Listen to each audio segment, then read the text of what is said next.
penanganan SLE pada kondisi khusus. Yang pertama SLE dan kehamilan. Nah, berdasarkan hasil penelitian itu baik pada wanita yang mengalami SLE ataupun tidak SLE itu kesuburannya sama, tidak bermasalah. Berarti mereka juga punya kesempatan untuk hamil. Nah, ketika hamil bagaimana? Ketika wanita SLE gitu hamil bagaimana resiko kekambuhannya? Kalau seandainya dia dalam masa aktif gitu, jadi SLE-nya itu aktif, maka resiko kekambuhan itu 50-60%. Tetapi kalau misalnya dia dalam masa remisi 3-6 bulan sebelum pembuahan itu, maka yang kekambuhannya rendah 7-10% saja. Nah, dan kemungkinan juga pada pasien SLE itu biasanya punya resiko untuk preeklamsi dan eklamsi gitu. Jadi resikonya meningkat pada wanita SLE. Kemudian sangat penting dilakukan penanganan SLE baik sebelum, selama, dan pasca persalinan.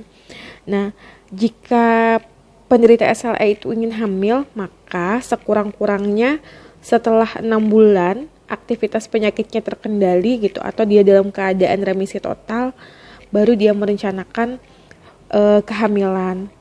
Nah, kalau pada lupus nephritis jangka waktu lebih lama sampai 12 bulan remisi total itu akan jauh lebih baik. Nah, kenapa? Karena ini bisa menyebabkan atau mengurangi angka kekambuhan lupus selama hamil. Jadi usahakan dulu dia dalam waktu remisi, dalam masa remisi baru dia merencanakan kehamilan. Nah, apa obat yang bisa digunakan? Di sini yang bisa digunakan kortikosteroid tetapi dengan dosis sekecil mungkin. Jadi tidak lebih dari 7,5 mg per hari penggunaan prednison atau obat yang setara. Kemudian selain kortikosteroid, obat lain yang bisa digunakan itu DMARD. Masih ingat ya? Pada kasus rheumatoid arthritis gitu. Nah, DMARD ini disease modifying arthritis rheumatoid drug. Jadi obat-obat yang bisa mengubah jalannya penyakit supaya memperlambat prognosis dari penyakit itu sendiri gitu. Nah, ini juga bisa diberikan tetapi harus hati-hati. Nah, jadi ini beberapa obat yang memang bisa diberikan pada masa kehamilan dan menyusui. Nah, untuk obat antiinflamasi non-steroid sendiri,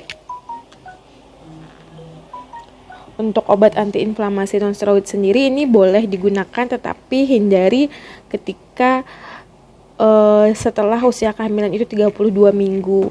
Nah, pada kehamilan itu boleh tapi hindari setelah 32 minggu. Tidak boleh lagi digunakan ketika usia kandungannya itu sudah 32 minggu. Menyusui boleh nggak? Boleh. Obat antiinflamasi non-steroid. Kemudian anti malaria ini boleh, hidrokloroquine tadi pada kehamilan boleh, menyusui juga boleh.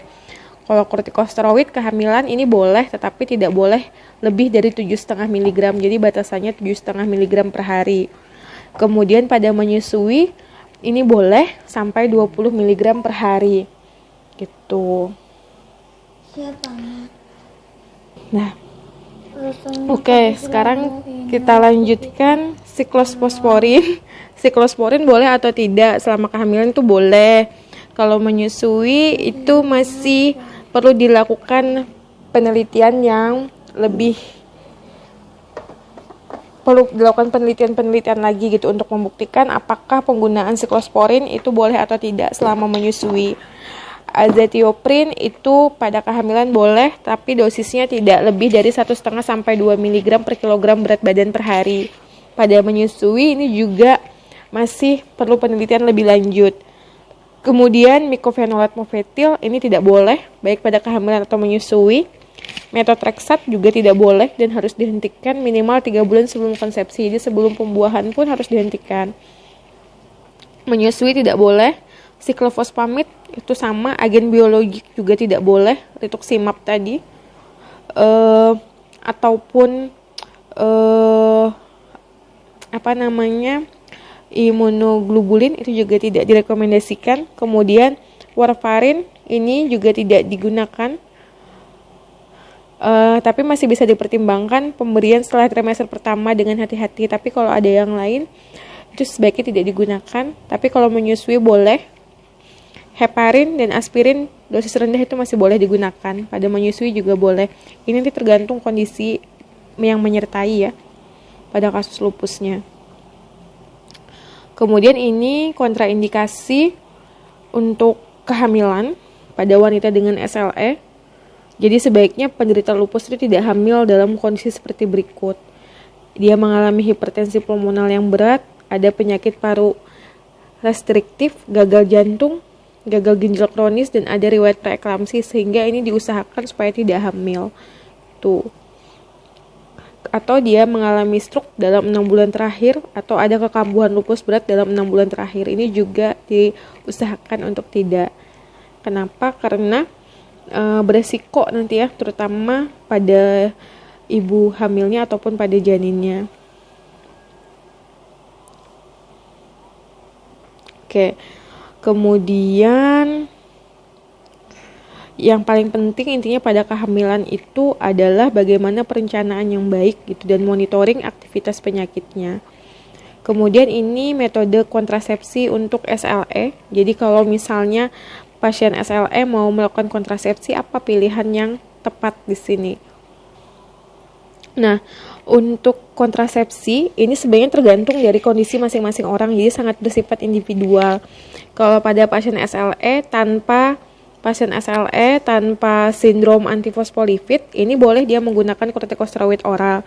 Sebelumnya penggunaan kortikosteroid oral itu dibatasi karena tadi pengaruh hormon estrogen, tetapi ternyata berdasarkan hasil penelitian ternyata pengaruhnya itu sangat lemah. Jadi kortikosteroid oral masih bisa digunakan kalau pasiennya tanpa sindrom antifosfolipid. Tetapi kalau dia seandainya ada sindrom antifosfolipid gitu, maka kontrasepsi oral ini harus dikontraindikasikan, dihindari. Kenapa? Karena ada resiko trombosis. Ini harus dihindari gitu. Nah, sedangkan kalau penggunaan IUD ini tidak direkomendasikan pada penderita yang mendapat kortikosteroid atau imunosupresan. Kenapa? Karena itu kan memasukkan alat. Nah, dikhawatirkan ini resiko infeksinya tinggi gitu karena sistem imunitas tubuh itu diturunkan atau ditekan, sehingga kalau dia menggunakan kortikosteroid atau imunosupresan, maka yang bisa digunakan tuh kondom itu. Kemudian ada juga DMPA, depomedroksiprogesteron asetat. Ini sebenarnya merupakan suatu pilihan juga, tetapi dia punya resiko mengalami osteoporosis, sehingga pemberiannya itu dibatasi pada individu-individu tertentu. Contoh, individu yang punya kelainan pendarahan gitu atau keterbelakangan mental, maka depomedroksiprogesteron asetat ini menjadi pilihan yang baik. Sehingga betul-betul harus konsultasi ya dengan para ahli masing-masing gitu terkait penggunaan KB yang tepat pada kasus lupus ini. Dan pada kondisi APS, jadi SLE dengan APS, sindroma antifosfolipid, atau juga yang sering kita kenal dengan sindroma Hughes gitu ya.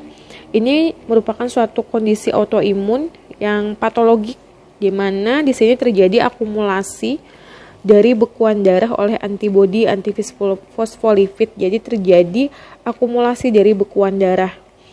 Nah, penyakit ini merupakan suatu kelainan trombosis abortus berulang, dan keduanya biasanya disertai dengan peningkatan kadar antibodi antifosfolipid yang menetap, yaitu ada antibodi antikardiolipin atau lupus antikoagulan.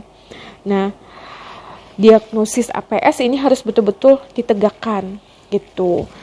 Jadi kapan dia dikatakan APS? Kalau seandainya terdapat satu gejala klinis dari satu kelainan laboratorium seperti yang tertera di bawah ini. Jadi, kalau dia memenuhi satu kriteria di sini, maka itu dia menunjukkan SLE dengan APS. Nah, kemudian apa yang bisa kita berikan?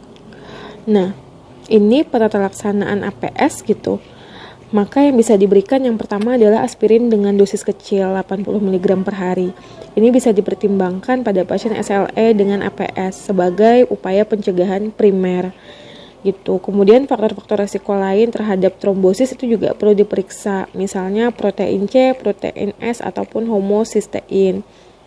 Kemudian obat-obat yang mengandung estrogen itu yang meningkatkan resiko trombosis ya, itu juga harus dihindari.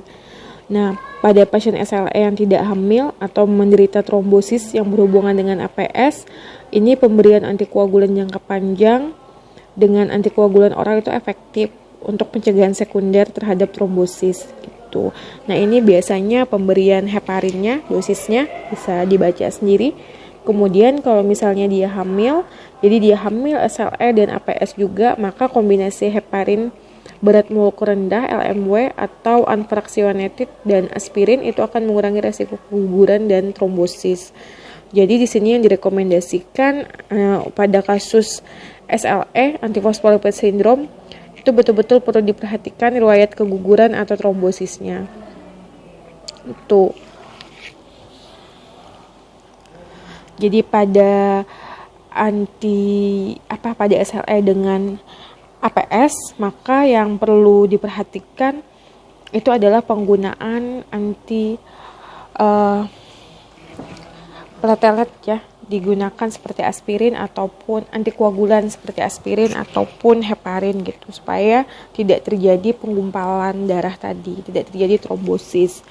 Kemudian ini neuropsikiatri lupus NPSLE gitu ya.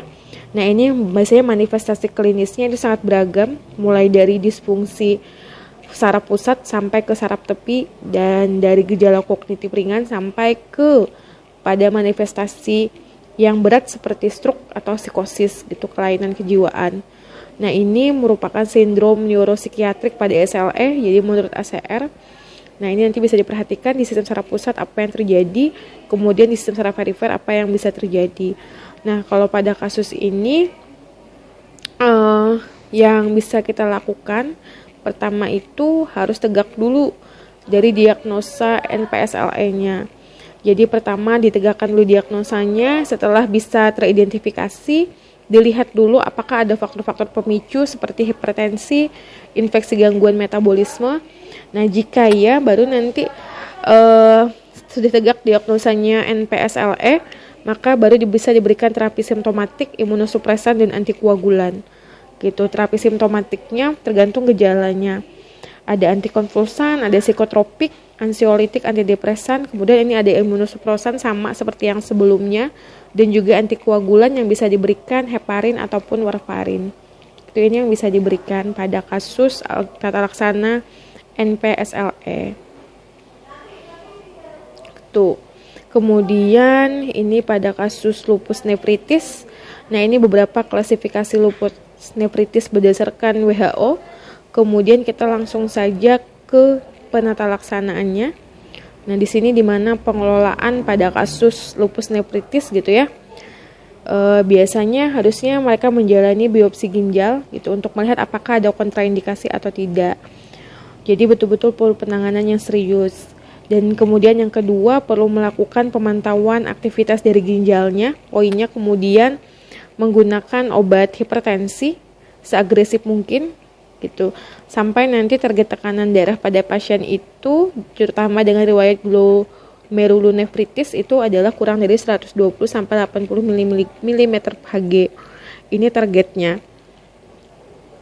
Umumnya obat antihipertensi yang digunakan pada kasus ini adalah golongan ACE inhibitor, karena ACE inhibitor ini punya kemampuan untuk merevisi atau memperbaiki gangguan pada ginjal gitu ya. Nah, terutama penggunaan ACE inhibitor ini pada pasien dengan protein urea yang menetap. Nah, kemudian bisa juga dengan diet rendah garam gitu, dengan lifestyle modifikasi gitu ya. Kemudian kalau untuk seluruh pasien hipertensi dengan lupus nefritis aktif itu diusahakan untuk melakukan modifikasi gaya hidup terutama diet rendah garam. Kalaupun misalnya nanti diperlukan penggunaan loop diuretik gitu ya, ini biasanya untuk mengurangi adanya edema dan untuk mengontrol hipertensi dengan monitoring elektrolit yang baik gitu, karena dia menggunakan diuretik. Kemudian Kalau mengalami hiperkolesterolemia, ini juga harus dikontrol untuk mengurangi resiko prematur aterosklerosis dan mencegah penurunan fungsi ginjal. Asupan lemak itu juga harus dikurangi untuk mengurangi resiko hiperlipidemia. Gitu. Kalau target terapinya itu diharapkan kolesterol serumnya itu kurang dari 180 mg per desiliter. Gitu. Resiko kardiovaskuler ini juga pada pasien SHE biasanya akan meningkat kalau kolesterolnya itu di atas 200 mg per desiliter, sehingga memang targetnya tadi adalah 180 kurang dari 180. Kemudian deteksi dini itu juga terhadap infeksi yang terjadi itu juga akan memberikan efek yang baik gitu. Karena biasanya pada lupus nefritis itu penyebab kematian adalah infeksi. Kenapa? Karena tadi sistem imun kita itu ditekan sehingga resiko untuk terjadinya infeksi juga lebih tinggi. Kemudian pada pasien lupus yang mendapatkan kortikosteroid, ini juga perlu dipantau resiko-resiko efek sampingnya, terutama osteoporosisnya gitu. Sehingga pemberian kalsium pada pasien yang menggunakan kortikosteroid dalam dosis rendah itu juga disarankan, atau dia menggunakan suplemen vitamin D gitu, itu juga disarankan tuh.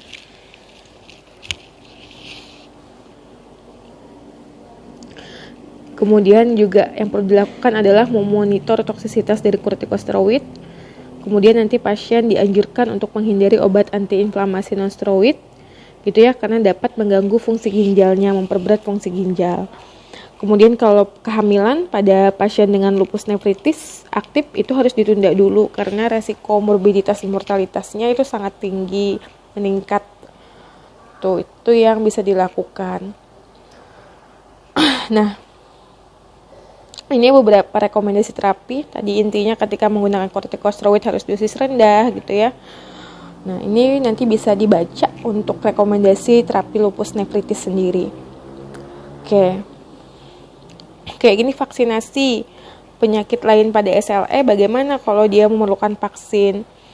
Nah, pasien SLE tadi kan dia punya resiko tinggi untuk terjadi infeksi. Nah, vaksinasi pada SLE itu aman kecuali dia menggunakan vaksin hidup. Kalau vaksin hidup kan berarti bakterinya itu langsung dimasukkan ke dalam tubuh. Nah, itu beresiko. Kenapa? Karena sistem imunitas pada pasien SLE itu rendah, sistem imunnya itu ditekan. Gitu. Kalau efikasi penggunaan vaksin pada orang dengan lupus itu biasanya dia lebih rendah. Gitu. Tapi pada gangguan lupus ini sebenarnya tidak ada panduan khusus tentang pemberian vaksinnya seperti apa. Tetapi sebisa mungkin yang digunakan itu adalah vaksin yang dilemahkan. Sebisa mungkin itu menggunakan vaksin yang bukan vaksin hidup gitu.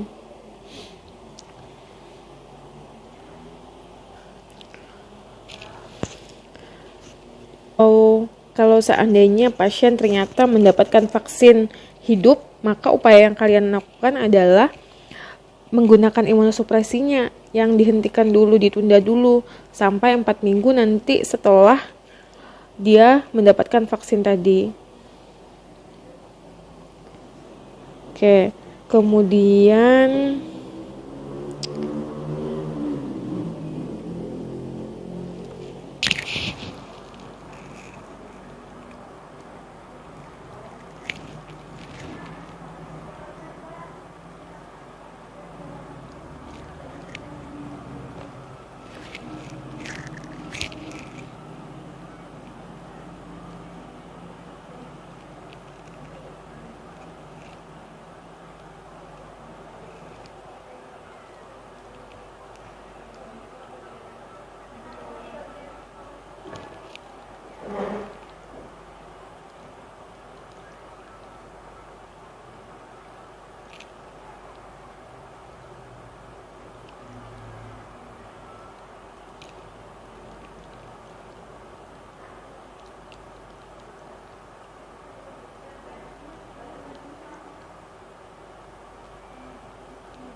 bahas masing-masing obat ya. Yang pertama tadi yang bisa digunakan untuk semua kasus itu adalah hidrokloroquine. Di mana di sini tadi disampaikan penggunaan hidrokloroquine gitu ya. selama dia menggunakan dosis di bawah dari 5 mg atau kurang dari 5 mg per kilogram berat badan, itu resiko untuk toksisitasnya menurun gitu. Jadi hidrokloroquine ini dia efektif gitu, memberikan efek yang benefit. Tadi ya dia bilang penggunaan hidrokloroquine pada semua SLE baik ringan, sedang ataupun berat, tetapi dia punya resikonya toksisitas pada retina mata, terutama pada penggunaan jangka panjang. Nah, faktor resikonya ini biasanya terjadi ketika misalnya penggunaan jangka panjang gitu. Seperti pada penggunaan 5 tahun itu bisa menyebabkan resiko untuk terjadinya itu 4,71 kali setiap 5 tahun. Nah, tetapi sebenarnya nanti tergantung dosis juga. Nah, berdasarkan hasil penelitian itu menunjukkan resiko untuk toksisitas itu sangat rendah kalau dia menggunakan dosis kurang dari 5 mg per kilogram berat badan gitu. Nah, untuk hidrokloroquine sendiri itu bagaimana sih mekanisme kerjanya, kenapa dia bisa? Nah, hidrokloroquine itu kita tahu sebenarnya dia anti malaria ya, tetapi ternyata penggunaan hidrokloroquine itu jadi ketika dapat paparan ya, jadi ada faktor lingkungan gitu seperti sinar UV tadi itu ya, contohnya seperti itu. Nah, contoh misalnya sini ada faktor lingkungan masukkan ya, maka ini sel kita. Nah, sel kita ini akan terpapar gitu ya, kemudian menyebabkan kerusakan tadi pada sel ini. Nah, nanti selnya akan apoptosis kan ya, mati gitu, akan hancur dengan sendirinya. Nah, pada kasus ini kan ini ada antigen nuklear. Ini punyanya sel tubuh sendiri. Tetapi tadi teman-teman perlu ingat, karena ada pengaruh faktor genetik ya, faktor genetik yang dimana tidak bisa membersihkan antigen nuklear ini secara total. Kemudian ada juga faktor genetik di mana yang mempengaruhi pengenalan tubuh itu jelek, terutama terhadap tidak punya kemampuan untuk mengenali gitu. Jadi tidak bisa membedakan mana yang benda asing, mana yang antigen nuklear yang memang punya kita sendiri gitu, sehingga dia membentuk antibodi gitu ya. Antibodi ini nanti akan mengikat antigen yang dipresentasikan dari proses apoptosis tadi. Nah, di mana perannya kloroquine? Perannya kloroquine di sini dia bisa menghambat proses pembentukan antigen di sini. Sehingga sebelum ada antibodi yang masuk ke sini gitu, antigennya ini sudah dihambat proses pembentukannya supaya tidak bisa dipresentasikan. Jadi tidak bisa nanti antibodi itu mengenali antigennya.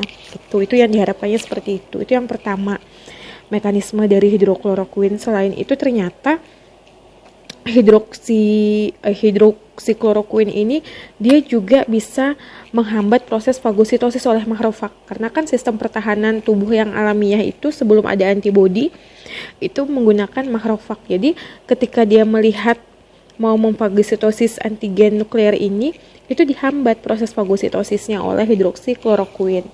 Nah, dia juga bisa meningkatkan pH pada lisosom. Itu keunggulan dari hidroksikloroquine ini gitu. Nah, kemudian ini untuk hidroksikloroquine, jadi selama dia digunakan pada dosis kurang dari 5 mg per kilogram per hari, dia memberikan efek yang baik dan resiko toksisitas yang kecil, sehingga memang dia digunakan itu jangka panjang untuk mencegah terjadinya SLE gitu. Kemudian yang kedua ada glukokortikoid. Nah, kalau glukokortikoid sendiri di sini, ini sebenarnya yang paling aman itu kalau dia digunakan kurang dari 7,5 mg per hari, karena dia kan penggunaannya jangka panjang. Di mana tadi kortikosteroid ini memang pilihan utama gitu sebagai penekan sistem imunnya. Nah, yang biasa kita gunakan ini tadi dosis glukokortikoid tergantung juga apakah dia SLE ringan, sedang atau berat. Nah, pada dosis rendah gitu ya, yang diusahakan itu di bawah 7,5 mg per hari untuk prednison atau yang setara dengan prednison ini. Itu untuk glukokortikoid yang sudah banyak kita bahas di PPT tadi. Nah, gitu. Kemudian kita langsung lanjut ke imunosupresan yang lain. Nah, di sini agen imunosupresan sebelum ke imunosupresan, tadi mekanisme kerja glukokortikoid itu seperti apa? Dia menekan aktivitas dari sistem imun. Jadi dia juga sebagai imunosupresan gitu. Karena selain sebagai imunosupresan, dia juga bisa menghambat mediator-mediator inflamasi yang terjadi akibat dari sistem pertahanan tubuh tadi, reaksi antigen antibodi kan terjadi inflamasi. Nah, glukokortikoid ini mampu mengatasi inflamasinya dan dia juga mampu untuk menekan imunosupresi, menekan sistem imun. Tetapi resikonya tadi kalau sistem imun ditekan maka resiko infeksi itu akan meningkat. Kemudian ini agen imunosupresif yang lain. Contohnya di sini ada methotrexate, ada azathioprine, dan yang paling baru mecophenolate mofetil gitu ya. Kemudian selain itu yang bisa digunakan juga ada siklofosfamid. Ini juga sama bisa digunakan. Nah, methotrexate, azathioprine dengan mecophenolate mofetil itu yang pilihan utamanya biasanya kita menggunakan methotrexate dengan azathioprine dulu. Tetapi ketika dia refraktor, maka baru kita menggunakan mecophenolate mofetil. Dia memang memiliki efikasi yang baik, tetapi dia juga hasil penelitian itu juga menunjukkan dia punya resiko efek samping dan biaya yang lebih mahal. Kemudian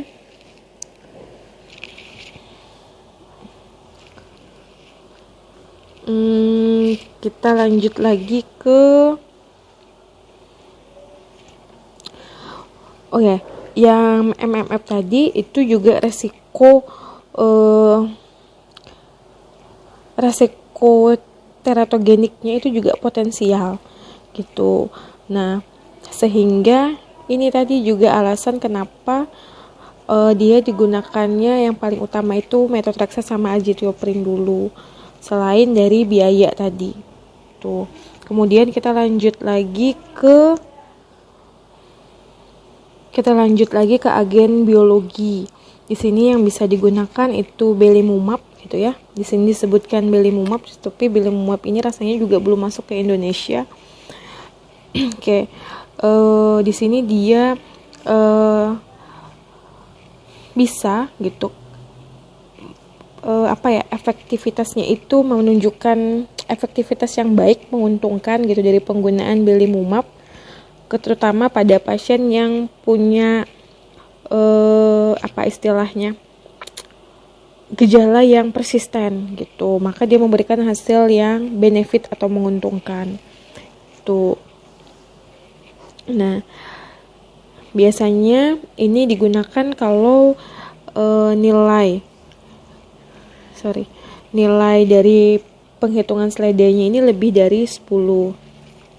SLEDAI-nya ini lebih dari 10. Nah, kemudian yang bisa kita gunakan lagi.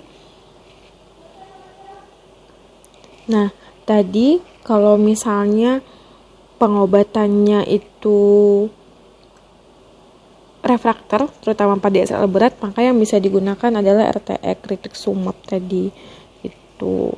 Itu bisa digunakan. Jadi nanti masuk ke tabel ini rekomendasinya. Oke, tadi sudah dijelaskan juga ini. Nanti kalau ada pertanyaan kita lanjutkan di sesi diskusi. Sampai di sini saya akhiri pertemuan hari ini. Wassalamualaikum warahmatullahi wabarakatuh.